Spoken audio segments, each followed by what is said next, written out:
I wanted to talk about skateboard photography, the how and why of how I shot it, and um, even if maybe I'll see a photo that maybe I would have shot differently, or maybe looking at it now, you know, I have my own opinion about my own photo, um, and yeah, I thought that would be a kind of a fun process to kind of help, uh, maybe help other photographers out there who are shooting skateboarding photography. Um, Maybe look for certain angles that they wouldn't normally have thought of, um, and maybe draw some inspiration from. Because I think skateboard photography is like one of those things that I just have like a random playlist that I'm able to play copyright free. So kind of just have some instrumental tunes going here. Um, but yeah, so that's kind of like why I want to do it, because I think a lot of skateboard photography can be very like standard in a way. Like it's very like an obvious angle. Even stuff that you see in the magazines are like that. I mean, what's a magazine? Um, so yeah, I wanted to start with this photo. This is Eric Vicarone. I did a couple posts on my Instagram, which my Instagram is OGBSmitty. Definitely follow me over there. Um, the Vicarone missions. So I was tossing up the ideas of just literally doing a series, the Vic Road missions, which I think it could become something, but I don't think it's going to be just for Twitch. I think you'll see the process of Vic Road missions here on Twitch. I think that's the best way to put it. I think that's what I'm using Twitch for, is really people to hang out with me during my process, during like literally the art life. Like this is like the art life to me. Um, just fully immersing. Um, I think that's what's different with today's photography from back then, or being a painter. It's so much different being in the art life as a photographer now, or as a digital photographer. I mean, obviously, you can still shoot film now if you would like. It's a lot different than it is like I get to have all these great, amazing paints around me, like some great smells of like the oil paints or whatever you got going on. I mean, this is all like screen, right? And that's why I really like the idea of prints and books, and I need to get a lot better. I had my limited edition 24-hour print the other day. I, that's an idea that I for sure need to get work better at. I need to have a good program. The problem is, I looked into it. Like, I want to have a count. I want to have a counter along with my item that all ends at the same time. Like I have to like manually go in at the exact time that it needs to end, which is hard because life. You know what I'm saying? It's hard to be like, okay, if I want to end a print at 8 o'clock in 2 days, that means the way I at least set up through Shopify and whatnot is I would have to be at the computer at 8 o'clock in 2 days to stop it. Like that's kind of rough. So I want to think more, maybe more of a very vague ending. Maybe I'll say have a countdown and just, or maybe I'll just have to get rid of the countdown. The countdown in my brain I just love though. So, but maybe it's like one of those things where there's countdown. If it's available for a little bit after, it's a little bit after. But I was thinking about doing like having it end in the morning, because that's more of easier to do. Yeah, that's just like, I can just have it set for early in the morning, and then if I get to the computer a little bit late, I get to it late. People can order it late, and if not, they didn't get there in time. It is what it is. So that's kind of, yeah, went off topic there, sort of. Not really, because that's like kind of what I'm talking about. Is like the art life is like I think having a print or a book is. Um, I think probably feels better now than it ever has, just because everything is so much on a screen and yeah. So this photo was, like many of my photos, were shot in Cleveland, Ohio. This spot no longer exists. This was near um, the Marriott, which is somewhat near Public Square, which is yeah. So right now this is a whole. I think it's just part of the big empty grass area. this is a whole, like, all this area is grass now. Um, there's like so many things when you get to a spot that you, as a photographer, that you're thinking about. You're thinking of height, length, angles, what to portray in the photo, what means more in the photo, what can be taken out of the photo, for because different angles you're going to miss different things. Different angles you're going to have different height looks, length looks. There's a lot to it when it comes to skateboarding photography.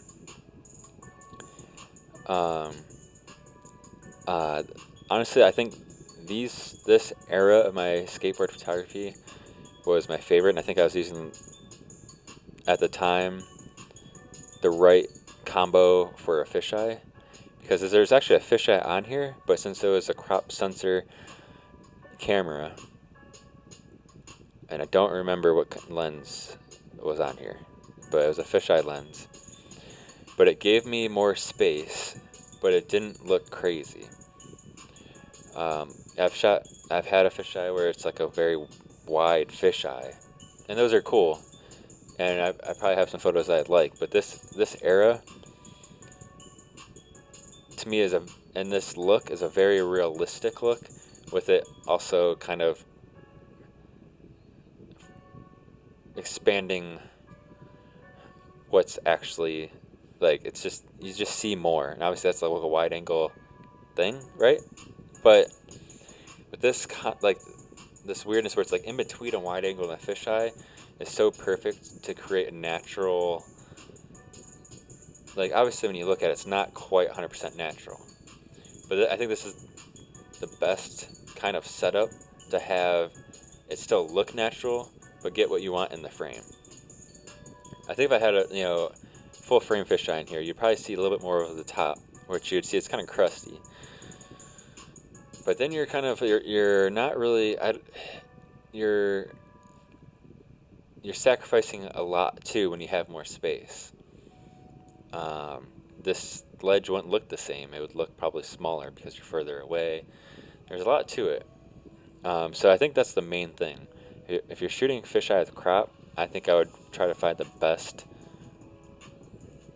Like, so this could have been shot many ways. I could have shot this down below, all the way at the bottom of the steps, aiming up, which I think is a very general way I think that's done. That's something you'd probably see in art, like the old magazines. Do they make magazines?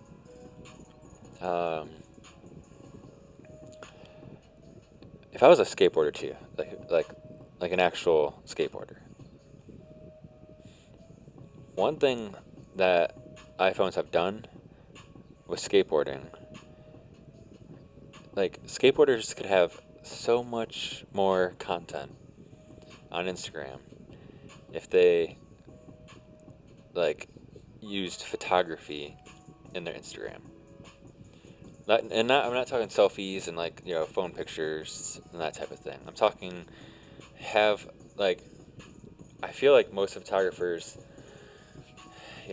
10 years ago, and obviously longer, photography was very much a big part of the process, because you got paid by being in magazines, and you got paid by showing your sponsors on your shirt or your stickers on your board or whatever in the photo that was in the magazines. You'd get more money. So I think that drove a lot, because obviously that's how you had to make money as a professional skateboarder or an up and coming, and a photographer. Like, if that's what I mean, obviously it's still a job, so you have to like do the things accordingly to make that happen. But I think what's happened with skateboarding on Instagram, it's just clips, like video clips, phone video, which is fine. I think for video, I would just use a phone, and you can use you could freaking get a fisheye thing on a phone, like, and it could just be a straight up phone. Like, I'm not even saying like you have to get a crazy setup or anything, but say if I'm Joe Schmo Pro,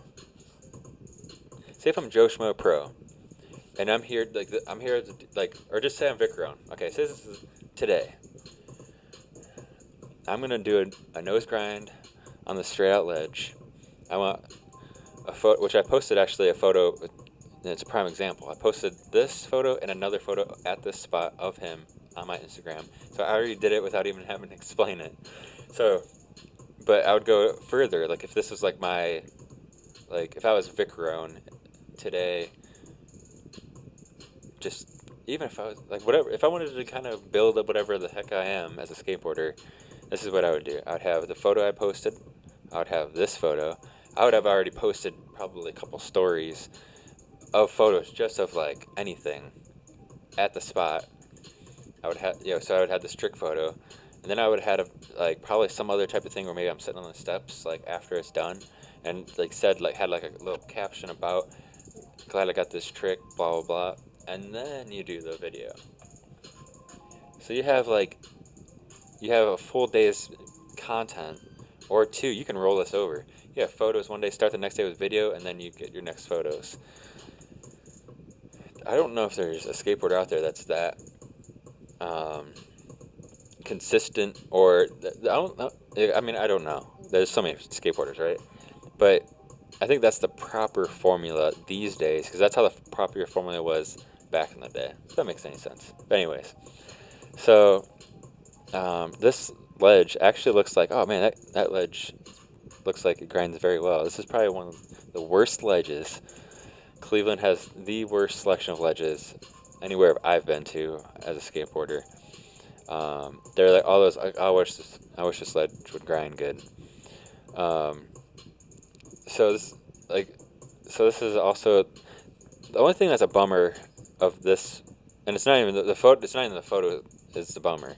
The only thing that is a bummer is that the roll up on this is not good. Crusty. There's like those half like broken up holes with like just a bunch of little gravel in them.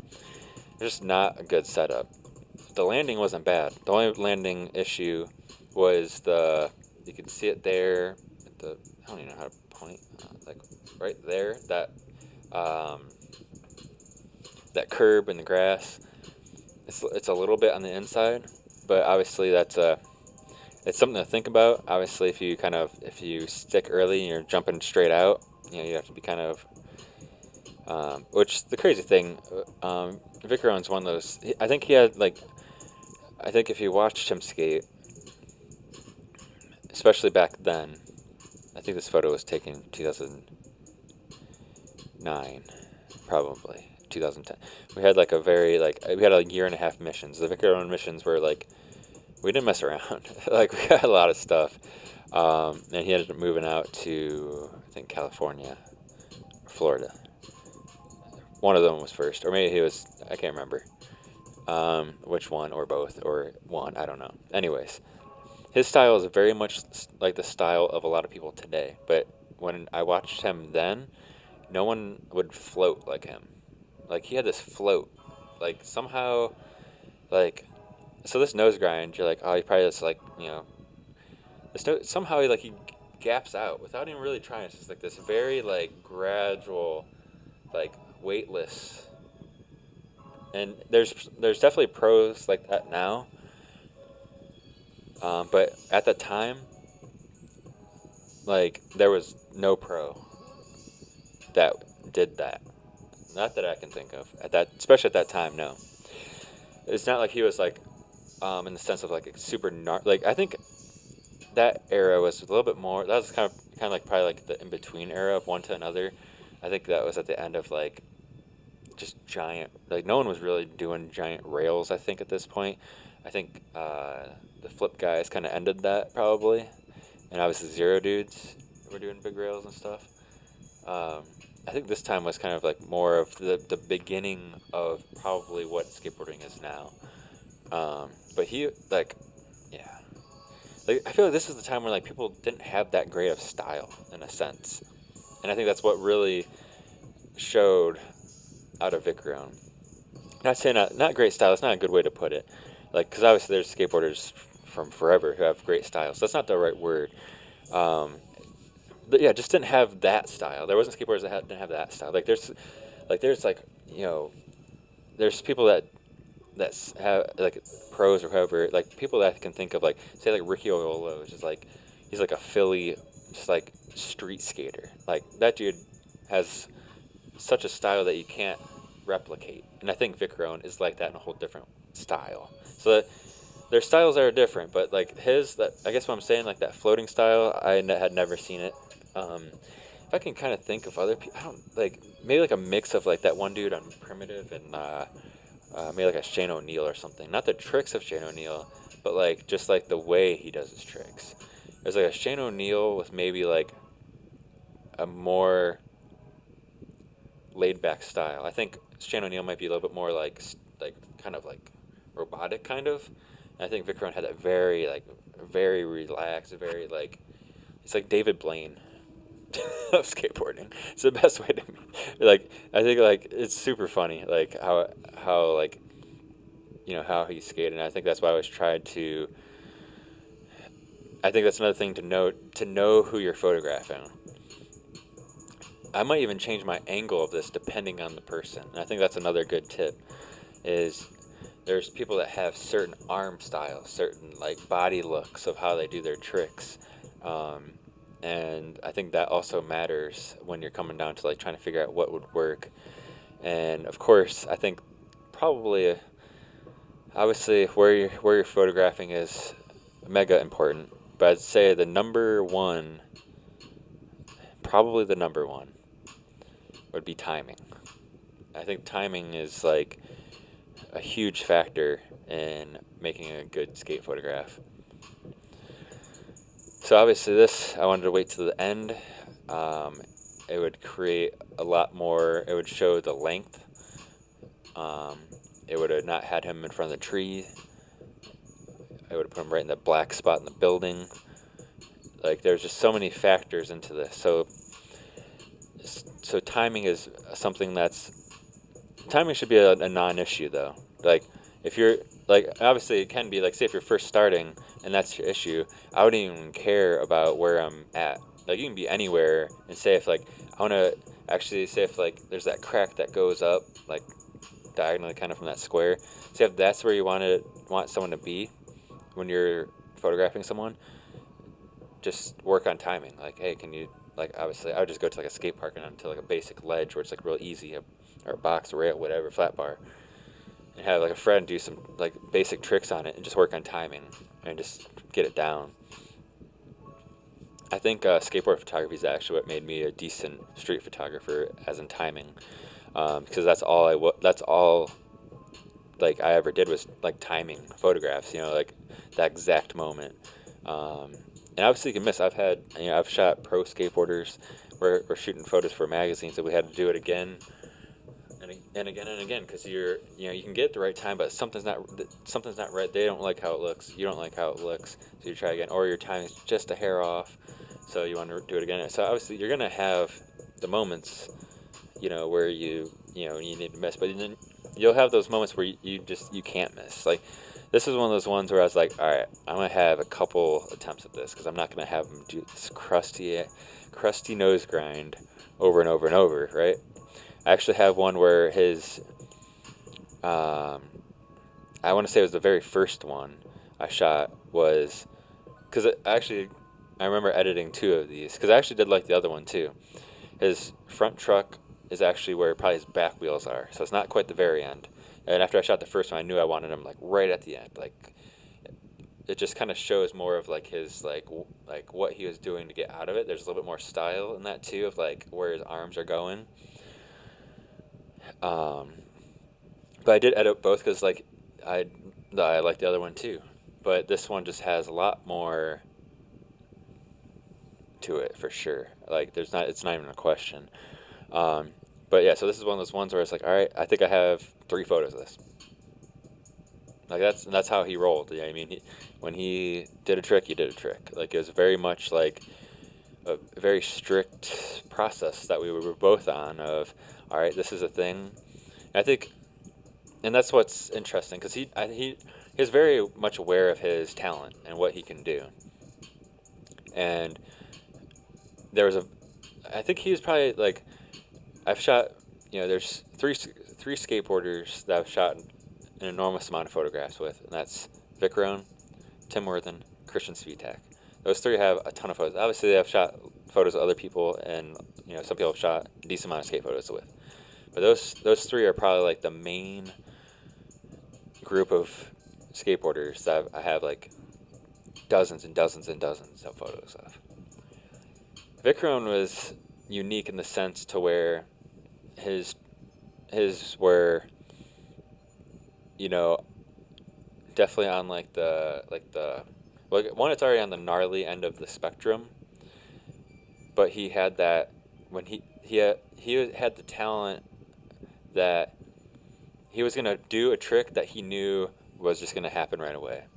Like he can do a lot of tricks, right? So he's really good at a lot of stuff. So he could have chose something that might be like, I can do it on this ledge, but it might be difficult to make, or I might not get it. But I know I can do a really good backside nose grind on this that's already super gnarly.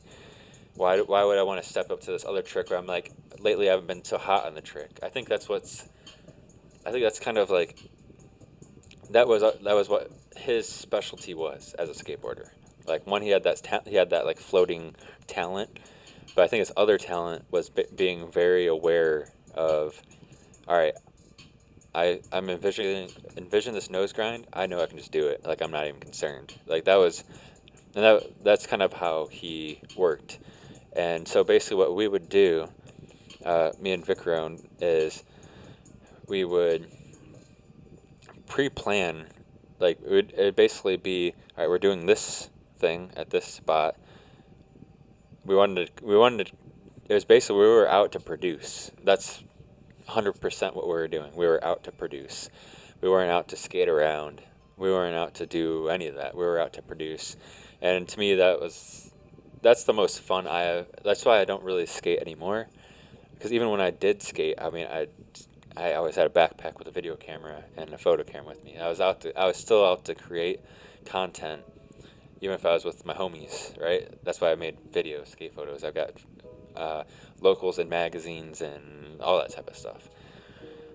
I was always out there to produce, but that you can't demand that of your everyday people that you're hanging out with, right? But Vikram reached out, and that's how our friendship was. We were very in tune. I think we worked very well together. We both have a very laid back personality, and we both knew we were just we loved the process of getting it done. And I know, yeah, I mean, it's yeah. So anyways, so lighting. So there's different ways you can go about lighting. This one, Vikram, he's pretty much my favorite. So we've shot photos in two different ways. In the senses, we had a generator and flashes. Sometimes we'd use one or both. So this photo, I can't fully remember exactly how it's set up, but I believe I want to say the actual lighting of the ledge, and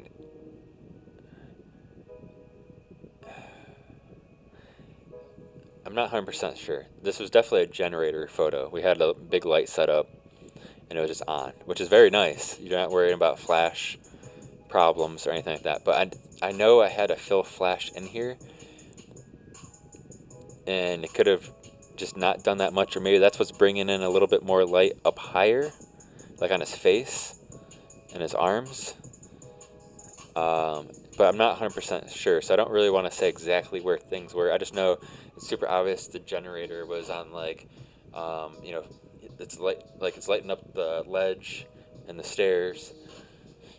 So it's very much just like, see, I need to figure out how to, like, I hope one day that I can get a good, like, streaming computer so you can actually see my mouse. Apparently can't do it with OBS on Mac, so I'll have to try to explain it. So, okay, so I'm looking this way. So yeah, so the light is like this, pretty much, like pushing that way. And it's just like in the middle of the sidewalk, basically. It's like to the left, so if you're him, it's just like in front of him, but like in the middle of the sidewalk. And I remember putting a flash in the grass over across, and it could be, I actually think the flash might be doing a little bit of lighting onto him, and I'm not too sure though. I don't even know, so I'm not going to explain too much because I don't really. I mean, a lot of these skate photos I might not remember exactly how the lighting was. I just know in general region. I mean, you can tell by the lighting. There was, the generator pretty much doing the main light, and I think that's the main thing too. You want, I mean, obviously you can shoot how you want, but you want to freeze the action too. So, and sometimes you have to. I mean, the cameras these days are just ridiculous, right? So you can push a lot. So I think that's the main thing is getting the photo in focus and frozen. Like you'll have movement. Like there's movement actually in his hand there. And probably in the back of the tail, that's probably when he's getting ready to like push. It's a little bit more of like a speed, because obviously it's just like grinding, so kind of like a mellower speed. But like right when he goes to like launch out, there's that quick little motion of the tail, which also kind of gives this photo a little bit more flair as well, if you know what I mean.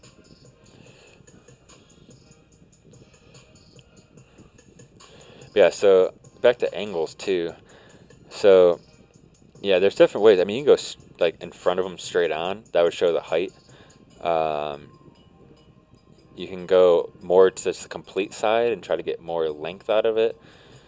For me, I kind of always knew exactly, like, and that's how I still am today. Like, I just have this sense of like, all right, this is where I want to be. This is kind of perfect. I just notice everything kind of. I notice how I want the photo to be, and then I kind of make adjustments from there.